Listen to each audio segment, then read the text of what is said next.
कांग्रेस देख सकते हैं दिव्यांशु बुद्धि राजा जो कांग्रेस के प्रत्याशी हैं। कल मतगणना है, क्या कहना चाहेंगे सुनने का प्रयास करेंगे। करनाल विधानसभा के प्रत्याशी भी सरदार त्रिलोचन सिंह भी साथ हैं। देख सकते हैं आज हमारी क्योंकि कल गिनती है, मतगणना है, आज हमारे पूरे पार्लियामेंट के और बाई इलेक्शन के जितने भी काउंटिंग एजेंट्स अधिकृत हुए हैं कांग्रेस पार्टी की ओर से, उन सबका आज यहाँ एक ट्रेनिंग सेमिनार बुलाया हुआ था और सभी काउंटिंग एजेंट्स को क्या क्या एहतियात बरतने हैं, क्या क्या सावधानियां बरतनी हैं और उनके क्या क्या अधिकार हैं, उनको लेकर आज ये कांग्रेस पार्टी द्वारा आज ये सेमिनार आयोजित किया गया था, जिसमें हमारे सभी counting agents, ARO table agents और पोस्टल बैलेट एजेंट्स, इन तीनों कैटेगरी के एजेंट्स को आज यहाँ ट्रेनिंग दी गई है और बड़ा सफल हमारा ट्रेनिंग कैंप आयोजित हुआ है। और कल सुबह चूंकि करनाल में और पानीपत में करनाल लोकसभा की मतगणना है, तो हमारे सभी काउंटिंग एजेंट्स के लिए हमें समय भी निर्धारित कर दिया है ताकि सभी एजेंट्स जो हैं वो मतगणना केंद्रों पर समय पर पहुंचे। क्या लग रहा है दिव्यांशु जी, जीत है, लड्डू का ऑर्डर दिया है, क्या कहना चाहेंगे? जी, आज समय जितना हुआ है, मेरे घड़ी में समय इस समय 5:45 हुए हैं। मुझे लगता है कि इस समय 5:45 बजे गुलाल के साथ और लड्डुओं के साथ कांग्रेस पार्टी के कार्यकर्ता जश्न मनाते हुए आपको दिखेंगे। बीजेपी ने तो धन्यवादी कार्यक्रम भी करने बीजेपी ने धन्यवादी कार्यक्रम इसलिए रखे हैं क्योंकि 4 के बाद तो नौबत आएगी नहीं धन्यवाद करने की, इसलिए खट्टर साहब ने 4 से पहले ही धन्यवादी कार्यक्रम रख के अपनी फॉर्मेलिटी पूरी की है। क्या कहेंगे? एग्जिट पोल सभी गोदी मीडिया के पोल हैं। एग्जिट पोल तो 2019 विधानसभा चुनाव में बीजेपी को 80 पार दिखा रहे थे और बीजेपी की गाड़ी 40 पर रुक गई थी। ये सब फर्जी पोल हैं।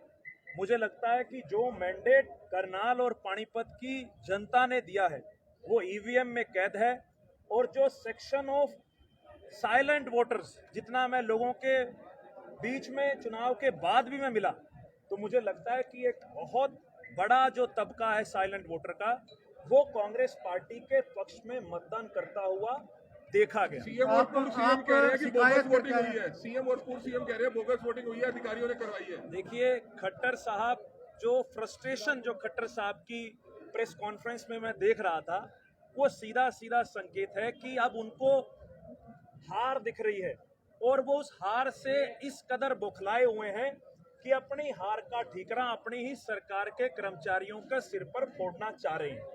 लेकिन मैं ऐसा मानता हूं कि इस पूरे चुनावी प्रोसेस के अंदर एक बहुत बड़ा योगदान कर्मचारियों का रहता है। जिस दिन से चुनाव डिक्लेयर होता है और जिस दिन तक मतगणना होती है, उसमें सबसे ज्यादा अगर ड्यूटी या सबसे ज्यादा किसी की मेहनत रहती है तो वो कर्मचारियों की रहती है।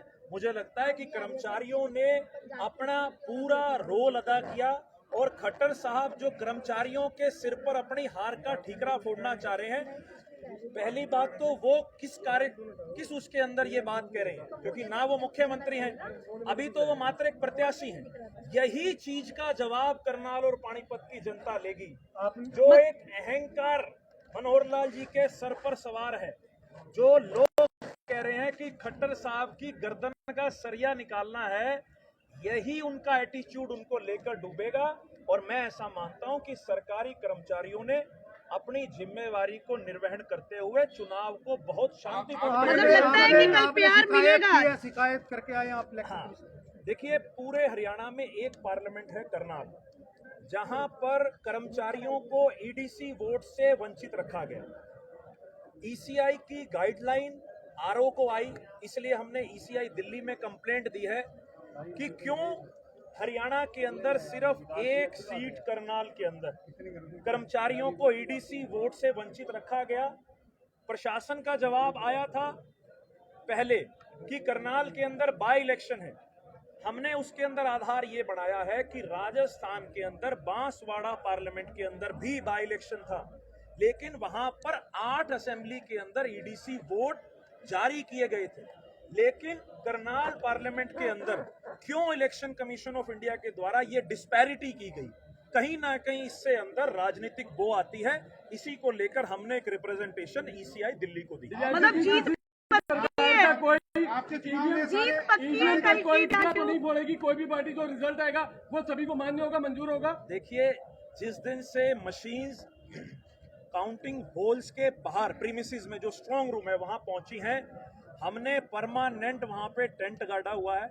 हमारे कार्यकर्ता साथी लगातार सीसीटीवी फुटेज के ऊपर नजर बनाए हुए हैं। लगातार वहां जो स्क्रीन लगी हुई है उसके बाहर हमने 24 घंटे की पहरेदारी की हुई है। हमने अपनी तरफ से पूरी एहतियात बरती है, क्योंकि लोगों ने इतना प्यार, आशीर्वाद, समर्थन दिया। लोगों का काम तो वोटिंग वाले दिन तक खत्म हो गया, लेकिन उसके बाद से हमारी जिम्मेवारी बढ़ गई। तो हमने ईवीएम को लेकर, पोस्टल बैलेट को लेकर जो एहतियात एक राजनीतिक दल को बरतने चाहिए, उन सभी एहतियात को हमने बरता है। और मुझे पूरी उम्मीद है कि आने वाली कल 4 तारीख को कांग्रेस पार्टी लाखों के मार्जिन से करनाल से चुनाव आपको जीतने क्या जा रही लगता है है। कि कांग्रेस के सभी बड़े नेताओं ने जिन्होंने साथ देना चाहिए था, उन्होंने सभी ने आपका दिल से साथ नहीं दिया? नहीं, मैं सभी कांग्रेस के कार्यकर्ताओं का, सभी सम्मानित पार्लियामेंट के लीडर्स का मैं सबका धन्यवाद करता हूं। सभी ने इस चुनाव के अंदर एक पॉजिटिव रोल अदा किया, जिसका नतीजा ये है कि आज कांग्रेस पार्टी इस सीट को जीतने जा रही है। त्रिलोचन जी क्या बताना चाहेंगे? त्रिलोचन जी, आप क्या कुछ कहेंगे? क्या कुछ पत्र लिखा है पुलिस को? देखिए, क्योंकि नैब सिंह सैनी जो मौजूदा मुख्यमंत्री हैं वो हार रहे हैं, हारने की वजह से वो बुखलाए हुए हैं। मेरे पीछे भी कोई ना कोई आदमी उनके ऐसे लगे रहते हैं जिनको आइडेंटिफाई नहीं कर पा रहा। मेरे को खतरा है कि कल वो कुछ ना कुछ गड़बड़ कर सकते हैं। इस वजह एडवांस में एसपी महोदय को पत्र लिख दिया गया है, ताकि कल को ये ना कहे भी आपने पहले सूचित क्यों नहीं किया। नंबर 1। नंबर 2, हरियाणा के जो प्रशासनिक अधिकारी है करनाल के खास करके बड़े ठीक ढंग से अभी तक वो हमारे साथ डील कर रहे हैं, बड़े ठीक ढंग से वो चल रहे हैं। लेकिन फिर भी हमने तैयारी करी हुई है, अगर कल को उनके ऊपर किसी तरह दबाव पड़ता है, उनको समझ लेना चाहिए कि 3 महीने के बाद सरकार बदलने जा रही है। उनका लेखा जोखा हम रख लेंगे। कल को ये ना कहे कि सरकार के दबाव में आकर उन्होंने कोई हेराफेरी करने की कोशिश की, उसके गंभीर नतीजे भुगतने पड़ेंगे। हवा में तीर चलाया था 2-4 दिन पहले, आपने कहा था कि मेरे पीठ में छुरा घोंपा है कुछ कांग्रेसी नेताओं ने। आप पीठ देख सकते हो, आगे पीठ देख सकते हो आप। छुरा चला हवा में चलाया है, लेकिन ये भी कहा था 4 तारीख के बाद उसकी बात करूंगा। आपको बात कही थी, मतलब 4 तारीख के आपको बाद यही नाम कहा था बताएंगे? 4 तारीख के बाद मैं पत्र लिखूंगा, मैंने ये कहा आपने था। शिकायत भेज दिया उसके ऊपर? हाँ, शिकायत भेज दी है। 4 तारीख के बाद विधिवत तौर पर कोर्ट भेजूंगा। कितने लोगों के खिलाफ सर शिकायत करी आपने? मैंने तो एक आधा बोला था, एक आधा। है कौन सा वो बताएंगे आपको। कल 4 के बाद कर दो। आप सब समझते हो। त्रिलोचन जी, एक आखिरी सवाल पूछना चाहेंगे। पहले बता रहे हैं कि बुरा ना मानना, जो चर्चाएं इस तरह की हैं, कुछ लोग अफवाहें फैला रहे हैं कि सरदार त्रिलोचन सिंह जो है वो 2-3 दिन 4 दिन पहले प्रचार उन्होंने ढीला कर दिया था, क्योंकि उन्होंने किसी पार्टी से 2 से 3 करोड़ रुपए ले लिया। मैंने उनको ये कहा था कल अपनी मीटिंग में, मैं वायरल कर दूंगा कि वो निर्मल कुटिया में खड़े होकर कोई भी आदमी अब किसी पत्र के सामने अगर नेम कर दे, मैं हमेशा राजनीति छोड़ दूंगा और मेरा नाश हो जाए।